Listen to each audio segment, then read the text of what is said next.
this month, but really every day of every month, we are and we should honor family caregivers. After all, there are approximately 90 million caregivers in the United States, with 2 out of every 5 adults providing support to either family members, friends, or neighbors. And we cannot underestimate the value they provide and their economic impact. Listen to this, Montel.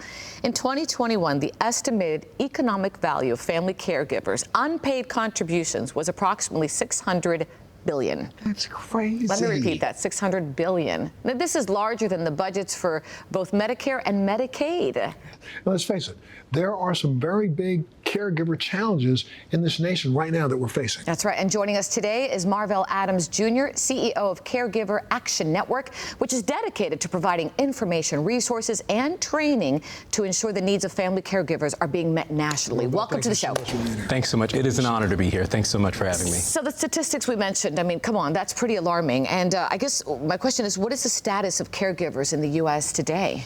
Yeah, so the statistics you mentioned are really emblematic of a trend that's growing, unfortunately. So for the number of older adults that need support, and really across all ages that need supportive care, caregivers and the number of people available is shrinking. And so when you talk about the current status, you really are looking to the future of this problem will get worse. And so how do we support caregivers with more resources and bandwidth?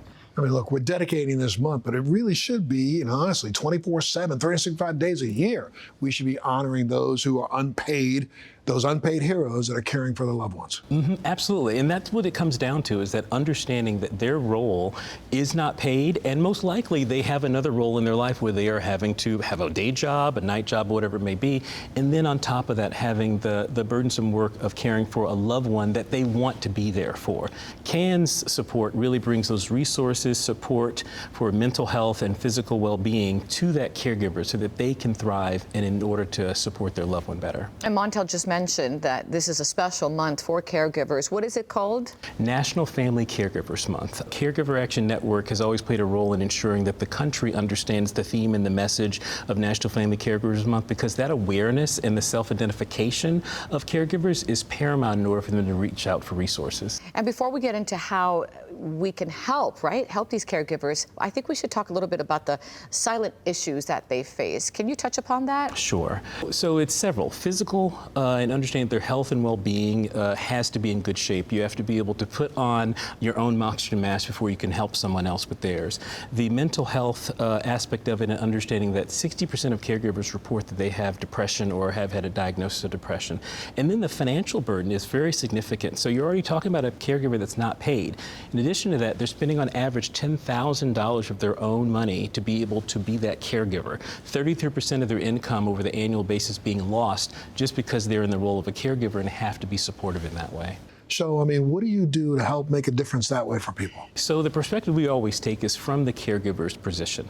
So understanding that the Caregiver Action Network provides access to resources, whether that's education on how to approach caregiving, how to handle grief, how to handle that change that's going to take place with waking up one day and realizing that you're going to be a caregiver for your mom or dad or a sister or brother. But also knowing that Caregiver Action Network provides resources through a help desk. It's 24/7 access for caregivers, whether it's mental health support, whether it's financial advice, or referring them to other agencies that may be able to support them. I was reading here of a beautiful initiative. It's this year's digital initiative. It's called #CaregiversConnect. Can you fill us in on that? Yeah, so our objective is to provide connection with other caregivers so that there can be an empathetic basis for their understanding and recognize that their own mental health and support is paramount for their ability to be a good caregiver. And you have a special partnership going on as well, right? We do, with Haleon, and our partnership of providing health and wellness products exclusively through haleon.caregiveraction.org, where caregivers can go and find resources and products. That's great. So for our viewers who'd like more information, where can they go? Sure. We encourage them to reach out to us through caregiveraction.org, as well as through the hashtag CaregiversConnect for the campaign for National Family Caregivers Month. And social channels as well, right? Of course. We're on Facebook, Twitter, and Instagram, and we encourage you to follow us. Fantastic. Thank you. Thank you so much, Montel, for being a part of the show today, sir. Thanks so much. It's great to be here. Yes, sir. And of course, if you want more information, you can always go to our website, thebalancingact.com. We'll take a little break. We'll be back right after this.